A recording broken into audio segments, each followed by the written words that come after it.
everybody. Welcome. We're here today to talk about some of the Northern Virginia Association of Realtors forms. Kind of, if you have any, a lot of concerns regarding some of the changes, a lot of questions. So figured no time like the present to kind of hit it and kind of go through it. And we'll kind of go through the whole buyer agency agreement. Not word for word, but we'll kind of hang up on some of the changes and talk about some of those, and then we'll kind of move on. If you have any questions regarding the actual subject matter that we're talking about, feel free to bring them up. If you have general questions, kind of hold them to the end of the agreement, and we'll take kind of general questions on the agreement. So let's get started. I did have some handouts back there, so if you did want to grab them, it should have everything that we're covering today, hopefully, but you never know. But the first agreement we're going to talk about is the exclusive right to represent buyer agreement. Pretty much this form has changed a little bit, but the top part is virtually the same. Fill it out with, make sure you put your client's name and the brokerage, which is Sampson Properties. You're fine to put your team name in there if you want to do Sampson Properties and put your team name. But Sampson Properties is the brokerage.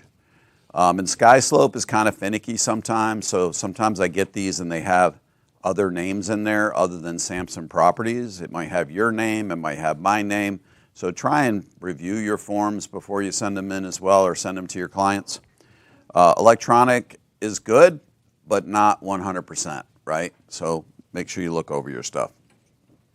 Number one is appointment of the broker. So this is pretty much just saying we're making an agreement in consideration for representation for this buyer for real property. Buyer representation, paragraph 2 is buyer represents it at the commencement date of this agreement. Buyer is not party to a buyer representation agreement with any other brokerage firm for real property in Virginia. Always a good statement to highlight, right, when you're talking to a potential buyer, just so that you know and they know that they shouldn't be entered in multiple agreements. It could cost them in the long run, right? So, and then also buyer further represents that the buyer has disclosed to the broker information about properties that the buyer has previously viewed and any new home communities they may have visited. So make sure you have that discussion up front with your buyer in regards to other stuff that they may have looked at already, because you don't want to spend a ton of time with a buyer, right? And then they want to go look at new homes, and when you go to every new home community, they've already been there already and registered, and now you have to try and collect from them directly because the builder may not provide compensation. Number 3 is the purpose of this agreement. What is the purpose?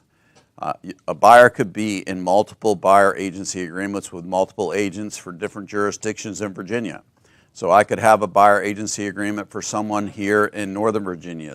Someone else could have a buyer agency agreement, same form, for a buyer in Richmond. So just because they've signed this one agreement with me doesn't mean they can't sign another agreement with someone else in a different jurisdiction or a different area. So try and be as vague and defined as possible, right? So whatever your buyer is looking for, make sure that you put it in there, whether it's Northern Virginia, Herndon, Reston, Chantilly, all Northern Virginia, whatever. Just try and put something in there. I see a lot of these, they're blank. I don't know if that means it's the whole state. So if you're willing to go all the way down to Virginia Beach, Plattsburgh, that's a lot of miles. Paragraph 4 is the notice section. Say again? Somebody say something? Okay. Paragraph 4 is the notice section. We should try and fill this out the best as possible, especially the firm information and any buyer-related information would be helpful. The reason being is if, God forbid, something were to happen to you, and we were in the midst of a transaction, to try and cover for you. If you didn't have someone that was a team member or something like that, it could be virtually impossible for us to get in touch with your buyer if there's no information on here. So I know you have all the information, which is fine, but if you put some information here, even an email address for your buyer, it would help Sampson or someone help continue on if something were to happen to you. Paragraph 5 is the terms and termination. Now this is where you're going to set up how long this agreement is going to go for. If you leave it blank, it's going to default at 90 days. So put in whatever number you need. Now because we don't have a showing agreement, you could use this for just showing 2 or 3 houses on a Sunday, right?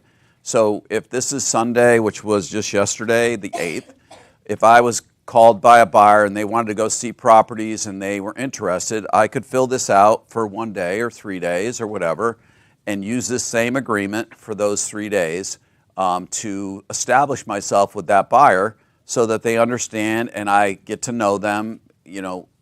So you can use this for 1 day. You don't need a one-page showing agreement. This agreement serves its purpose, and you can make the term as long or as short as you desire. So if, say, I just meet a buyer, I sit down with them in my office, I talk to them, they don't know me, I don't know them, I say, hey, let's try this out for 7 days. I'm going to write, you know, whatever the date is, 7 days from now. We go out, we look around, we do whatever. They say, hey, this is working great, we love you, let's extend. So we can extend this with, it's normally not a good idea to do it on this form, but there is a brokerage representation agreement amendment that you could use to extend it from 7 to 90 days or from 7 to 50 days or whatever that time frame is. So that would be your term and termination. Now, if you do get under contract with these folks and the term of this agreement expires, remember, once you go under contract, this agreement kind of continues on with that contract. So a lot of people, for good housekeeping, will extend their brokerage agreements to accommodate that, but you should be fine if you don't. Paragraph 6 is broker's duties. It goes through all what our duties are. And in your buyer presentation, you should expand on all these things, right? So this is a nice template. It kind of gets you thinking about things that we're supposed to be doing for the buyer. But in your buyer agent presentation, when you're talking to a buyer, you should have a lot more stuff in here. If you haven't taken Lynn Hamilton's class, in regards to buyer presentation, highly recommend it. Give you a lot of nuggets in regards to putting your presentation together for when you meet and want to converse with buyers and tell them and show to them your value as an agent. So it kind of goes through here, talks about some things you're going to perform under the terms of the agreement, seek property at the price and terms acceptable to the buyer. You're going to present in a timely manner any written offers or counteroffers. You're also going to disclose any material facts relating to the property that you might be aware of as an agent. You're going to account for any money that you may get as far as earnest money deposits. You're also going to also work under the terms of this agreement as well. So you're going to provide services to that buyer as per this agreement, right? So that's the broker's side of the duties, right? So broker's duties, right? So then the buyer also has duties, right? They have to perform as well. So it's not a one-way street. We're signing this agreement because we need to work with that buyer. So there's broker's responsibilities, there's buyer's responsibilities. So this kind of goes over some of those buyer's responsibilities as well. Don't just hand this form to your buyer. Explain it to them, right?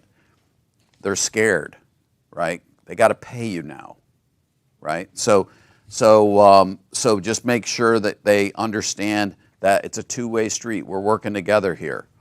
So the buyer will work exclusively with the broker during the terms of the agreement.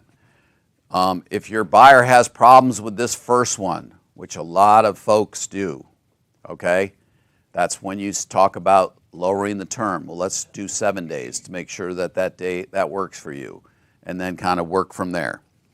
pay broker directly or indirectly, the compensation set forth below. So here is where you might have that conversation as to, yes, you know, our compensation is going to be whatever, but I'm going to work very hard for that. And you may also start setting that up on how you're going to get, how you expect that to happen. And timely comply with reasonable requests.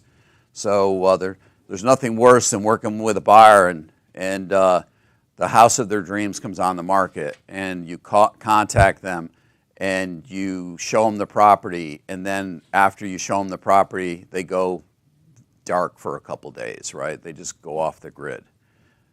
So we've had one recently where they actually wrote a contract, and then after the contract was ratified, they disappeared for weeks.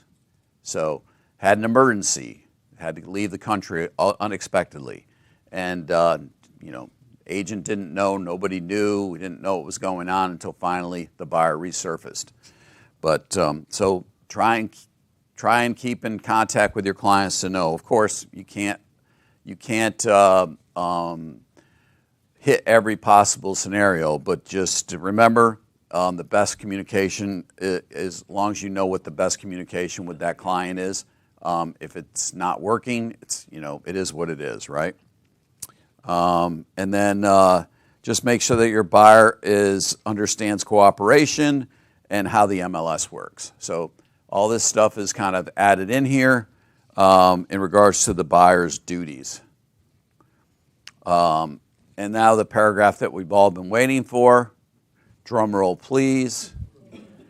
Paragraph 8, the compensation paragraph, right? So this is the hardest paragraph in this whole agreement, right? If we could just delete this whole paragraph, we would be good, right? So broker compensation is fully negotiable and is not fixed, controlled. It is not recommended or suggested by law in any multiple listing service and or association of realtors. Now that's a bold statement in bold letters. So paragraph A is your buyer's broker compensation. The buyer will pay the broker at an amount of either a percentage or a number of the gross, it could be a dollar amount of that gross sales price. If buyer enters into a contract to acquire real property during the term of this agreement and goes to settlement on that contract anytime thereafter, buyer is responsible for payment of the broker's compensation at settlement. Okay, we're all scared of that last sentence, right? Buyer is responsible for payment of the broker compensation at settlement. If broker receives any compensation from the seller or seller's representative for services covered by the agreement, that amount will be credited towards the buyer's obligation to pay broker's compensation. So now is the time for you to kind of, okay, hey, I'm going to work my butt off for you, right? And here is what my fee is. But I am going to work hard to get the seller to pay that fee for you. But you need to have a deeper conversation with your buyer too, right? You need to find out what can they actually afford. If you can't get compensation from the seller, how much can they actually afford to pay? Can they afford to pay you? Will they pay you? So you have to have that type of conversation. Maybe your buyer will say, they may say that, but maybe your buyer will say, if the seller's not willing to pay buyer agent compensation, I can't buy that house. So that's a good thing to know, right? So when you're making an offer on a property and you have whatever number you have in here and you put that in your sales contract in paragraph 2E and you're negotiating back and forth with the seller and all of a sudden that comes back with it lined out at 0. So you have to be able to have that conversation with your buyer and to know what your strategy is. Okay. So when do we know what the seller is offering? At the contract time or the settlement time? You may never know. I mean, we're finding more and more listing agents are just telling buyer agents that the seller, it may be buyer agent friendly, come in with your offer, put it in paragraph 2E. Why would they do that? Because they don't want to pay you. Why? Because the listing agent is representing the seller. So if you have a buyer agency agreement for 2%, and the seller tells me he's willing to pay 3%, and you call me and I say, oh, the seller is willing to pay 3%, and you alter your buyer agency agreement with your client to put in 3% and send me a contract for 3%, I just cost the seller 1%, because you probably would have submitted an offer for 2%. So, or if she submitted an offer, you submit an offer at 2, she submits an offer at 1. It's all part of the net to the seller now. So I just put a listing on this past weekend, and I only had 1 out of 22 showings call me and ask me if we were paying a buyer agent compensation. Just 1 person called me and asked me. And they didn't even ask me how much. They just asked if we were buyer agent friendly. And I said, yes, we are. Come in with your offer if you're interested. Can we put in the listing in the MLS buyer agent? No. You cannot put anything to do with payment of anything. Payment friendly. Well, no, you can't put that in there. Right. You can mow the grass in the backyard into 3%. No, I'm just kidding. And then take an aerial shot. No, paint it on the roof. No, I'm just kidding. Can I ask? No, you can't mention it. You can't have a link to the MLS that is MLS related. Like you can't put it in showing time. You can't do anything with it. And that's okay, right? That is fine. Believe it or not, the world didn't end on August 14th. We're still here, right? So things are still working. Things are still moving forward. So the world has not ended. We haven't driven the boat off the end of the cliff with Christopher Columbus. We got one up here and then one back there. Can Yes, we Tara. take from both sides, buyers and seller? Can you what? Can we have both compensation from the buyer and the seller? Sure. So say I have an agreement and for 3%. And I put 3% in the sales contract in paragraph 2E. And during the negotiations, they reduce it to 1.5%. I can have that conversation with my buyer and say, hey, if we take this offer, they've reduced the seller paid compensation to 1.5%. Per our buyer agency agreement, you are going to owe me 1.5%. Are you okay? We're okay with that. We're okay with that. Everyone's cool. Sign off. Move on your merry So way. it's all about negotiation. It is. Yeah. It You is. can take from both sides. You can take it from wherever you can get it. Perfect. You can put a 5 at 2.5 from seller, 2.5 Yes, ma'am. Okay. So what is happening is, so I took a buyer for a house in Vienna, right? My question is this. On the commission, when the listing agent, when I asked him, is your seller friendly? He said, yes, they are friendly. Just go ahead and put it in the computer. Just go ahead and put in your offer. Then I said, what is that friendly number? That's fine. Okay, so then he paused and he said, okay, you're smart, 2%. So my question to you is this: do they have to tell us, or can we push a little bit, or we cannot push? Well, in the listing agreement, we're kind of talking about the listing side, right? The listing side says whether or not the seller wants to disclose the number that is being that they're willing to, first of all, whether they're going to offer it, and then whether or not they want that number, want that disclosed. So they can tell you, like, I'm going to give you the conversation I had with my seller. So, of course, as everything changed, you as the seller now can offer out whatever you may want, if anything, to a buyer agent. I would recommend that you offer some consideration, but it's totally up to you.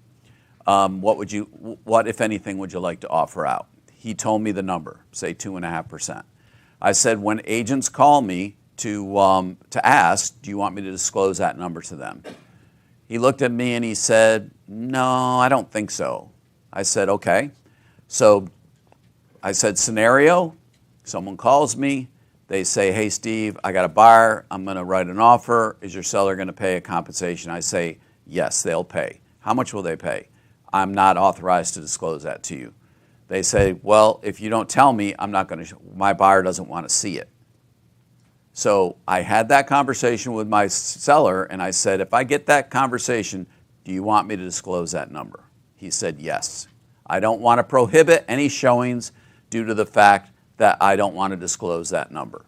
So it's a conversation you have to have with your client in regards to how they want that verbiage disclosed to other folks. Of course, they don't want to prohibit people from seeing the property, but there are going to be buyers out there that are not going to want to see properties if there's not a buyer agent compensation being offered from the seller.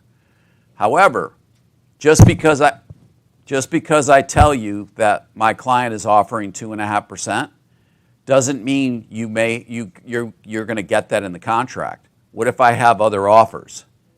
So I just told you that 2.5% was the number, but I get other offers, and other offers give my client a better net. So I don't take your offer. So just be cognizant of that fact as agents when we're doing this, right?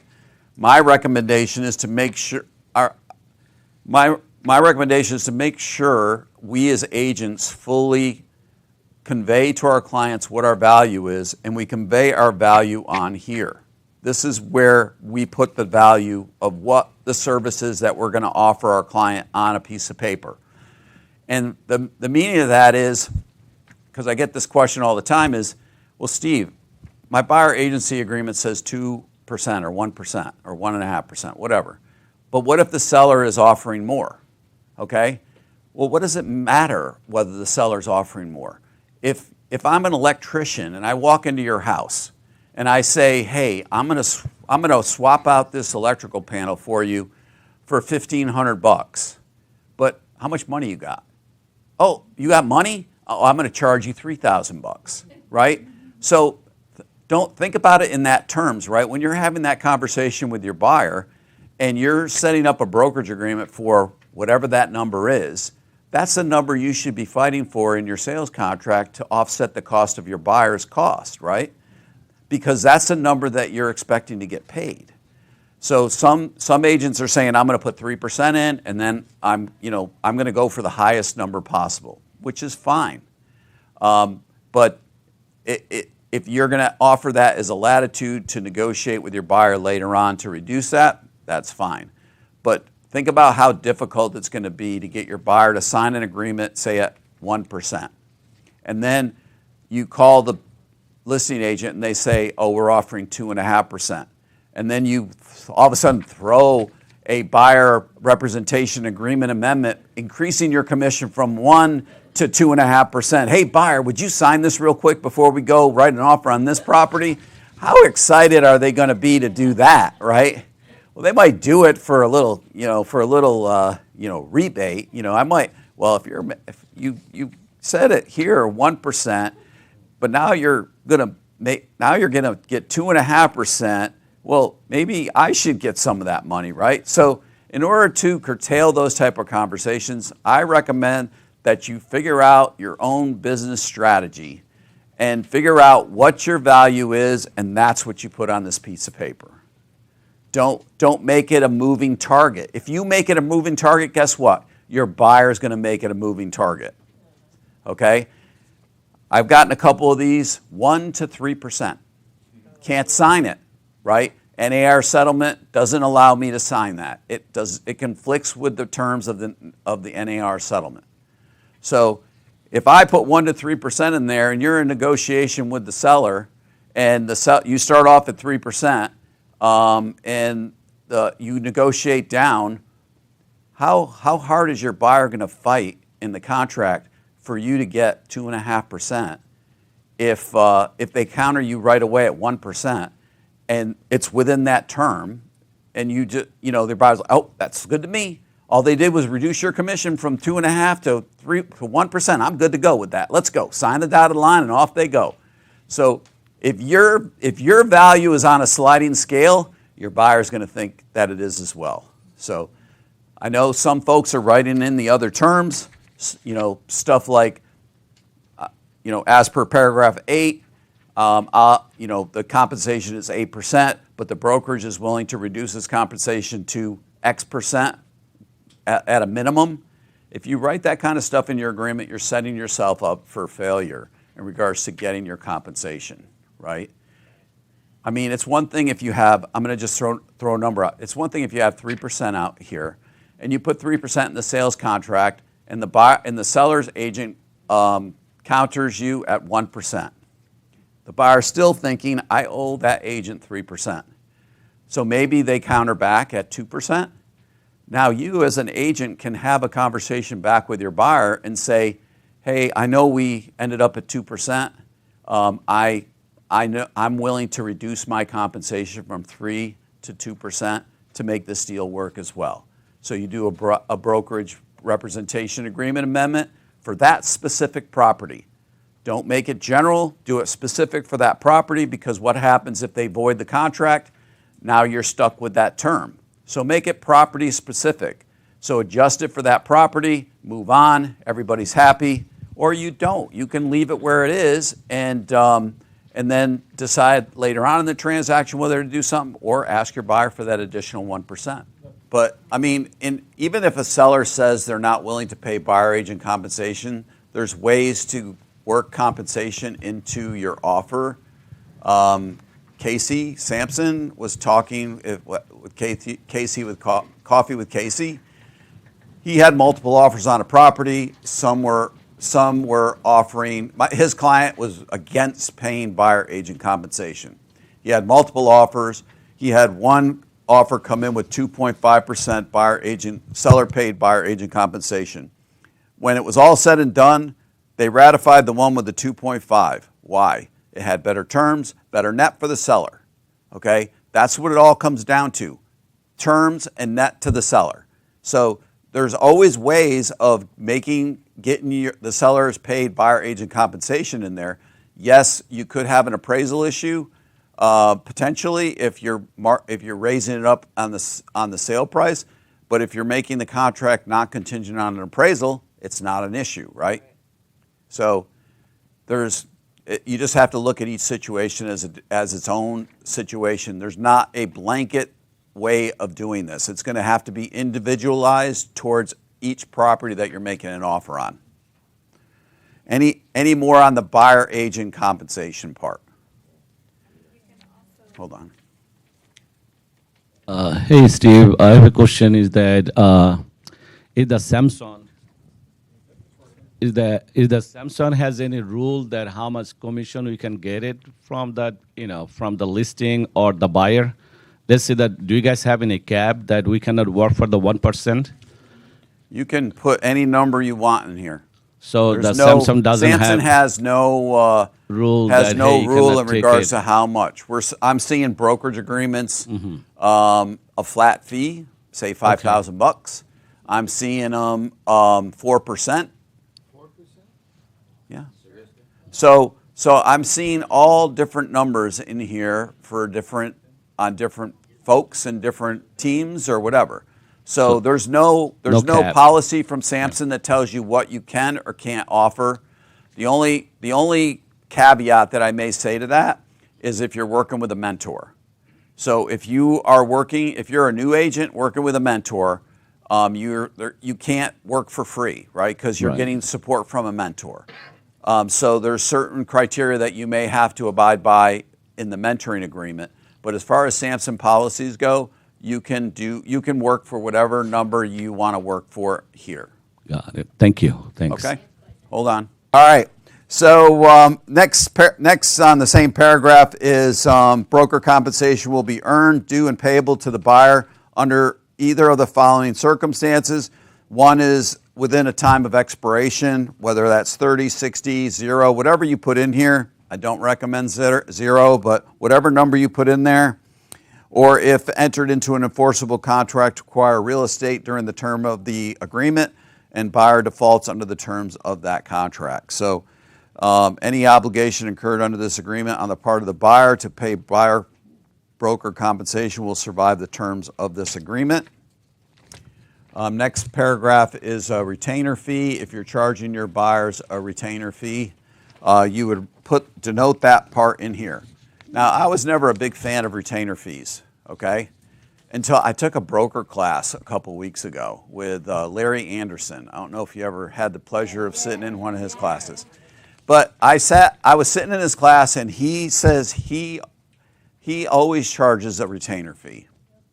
And the reason why he does is he tells them that that's for the service. He deducts his services from the retainer's fee. So he was saying that, like, say he throw, say, $1,500 in there. And at the end of every week, he sends his buyer an invoice of what hours and what he did for that buyer every week and deducts from the retainer. And when he runs out of money, he asks them for more money. So just a thought, right? I mean, interesting methods call for interesting discussion, right? So it could be something that you may want to add to your portfolio of things.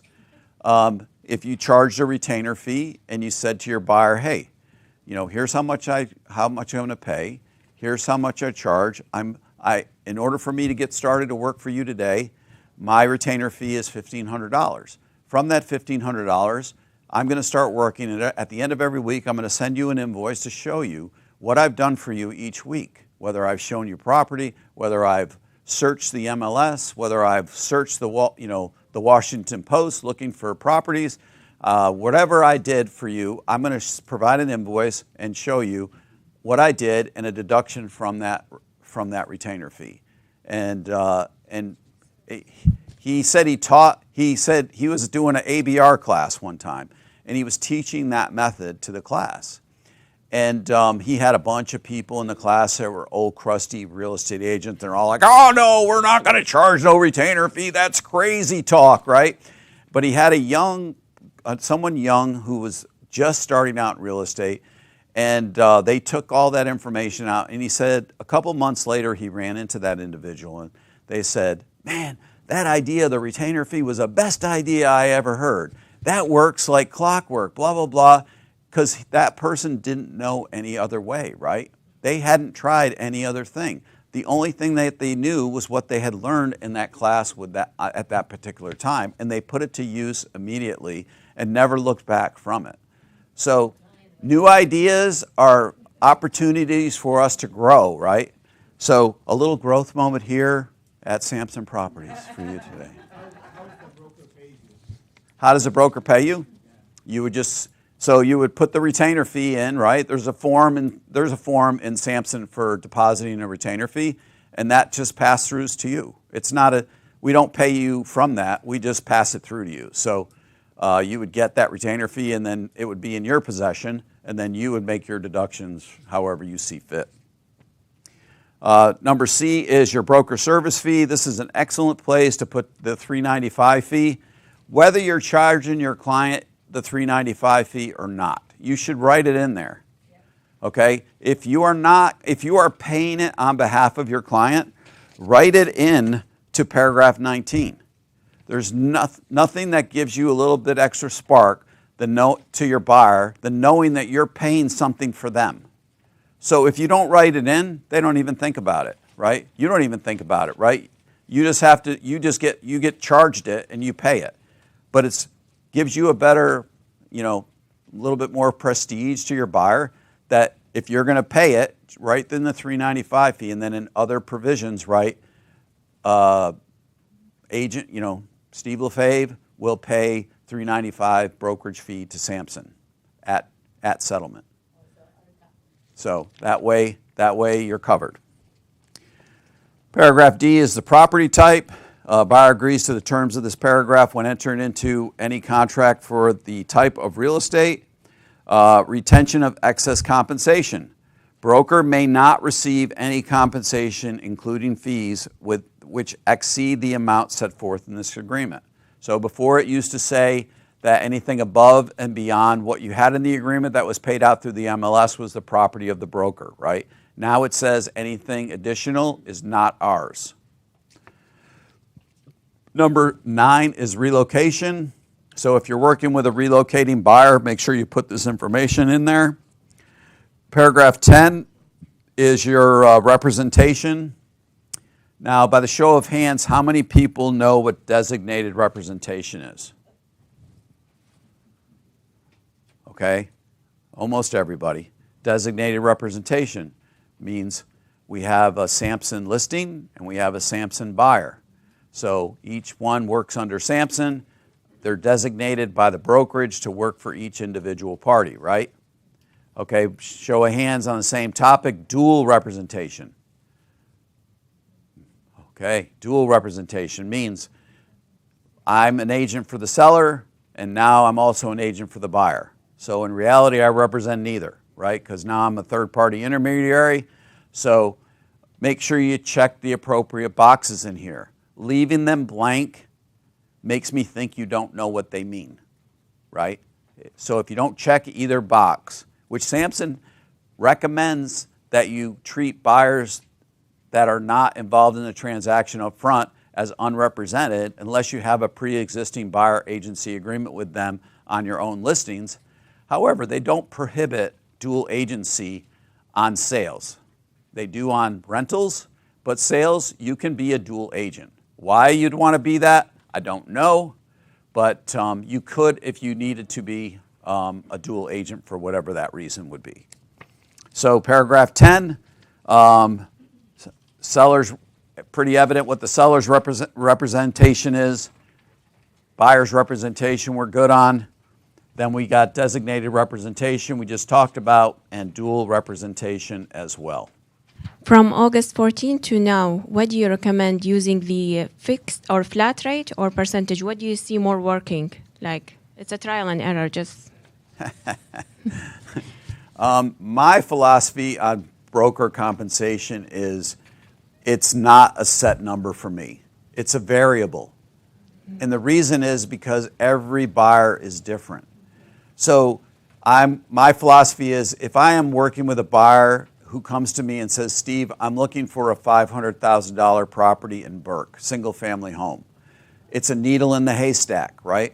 So I know it's going to take time and effort and a lot of manpower on my part to do so. So I may charge a higher number to that buyer. I may get another call from another buyer who's looking for a condo in Reston, and there's 700 million of them. So I know it may be a weekend or a couple weeks. It should be a relatively easy, plus they may be at a higher price point, right? So my philosophy is I am going to look at each buyer individually. Case by case. Case by case. Agree. And then plan accordingly from that. Thank you. Yes, Sorry, ma'am. Steve. The scenario where the seller has 3%, but the buyer-broker agreement is 2%, and you said that 1% would automatically go to the buyer. Well, I didn't say that. The brokerage agreement says that we can't retain anything above our agreement. So it would go to the buyer or the seller. But the sellers agreed to it in the contract to give it, so it's going to go to somebody. So is it shown? Is it written in the offer contract, and or is it on the ALTA? That 1%. It's going to go on the ALTA that your commission is 2%, and that 1% is going to go most likely to the buyer. So would I tell my buyer that, oh, by the way, you're getting an extra 1%? Well, once you ratify, Yeah. you would say, my brokerage agreement's for 2%. There's a 3% sale here on the sales contract. That you can expect that 1% to come to you. Okay. And you may have a very upset seller as well when they see that on the ALTA. So prepare yourself for that as well. All right. Paragraph 11 says compliance with fair housing. So make sure that you're showing your properties as needed. Remember all that real estate training that you got for fair housing? It's all captured here in paragraph 11. Paragraph 12 is buyer default. In the event the buyer breaches or sets forth herein, such shall constitute buyer default. So there's a buyer default of your agreement. There's also buyer default of your contract, which are kind of different things here. But just in most cases, if your buyer defaults on your contract, just let a broker know, and we'll advise accordingly. And each case is individual. Broker's duties upon termination.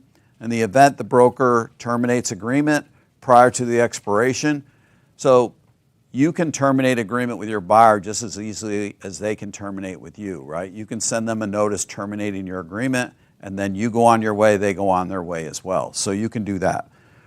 Attorney's fees, paragraph 13, always kind of says, hey, in this paragraph, you just have to let your buyers, if something comes up that is outside the ordinary, we may recommend you go to an attorney. However, if there's an agreement between you and I in this agreement, you would have your attorney, we would have ours, and whichever one is prevailing, the other side could end up paying those attorney's fees. 14 is, does the buyer hold an active or inactive license? Always a good question to ask. And then 15 is your definitions. I think kind of only really two there. And then 16 is your disclosures. This kind of throws all the disclosure you could possibly want to give to your buyer all in one disclosure statement. It's always very important and a good plan to talk to your buyer about wire fraud. There's a separate disclosure for that as well. So make sure that you chat with your buyer regarding wire fraud. And then other provisions, as we talked about earlier. And then that pretty much covers the buyer agency agreement. Any questions overall on that agreement? Just one, I like that. There is a wire fraud form. Do they need to sign that in addition? Or? Yes. Okay. That was there's a wire fraud disclosure form. Do they have to sign that as well? Yes.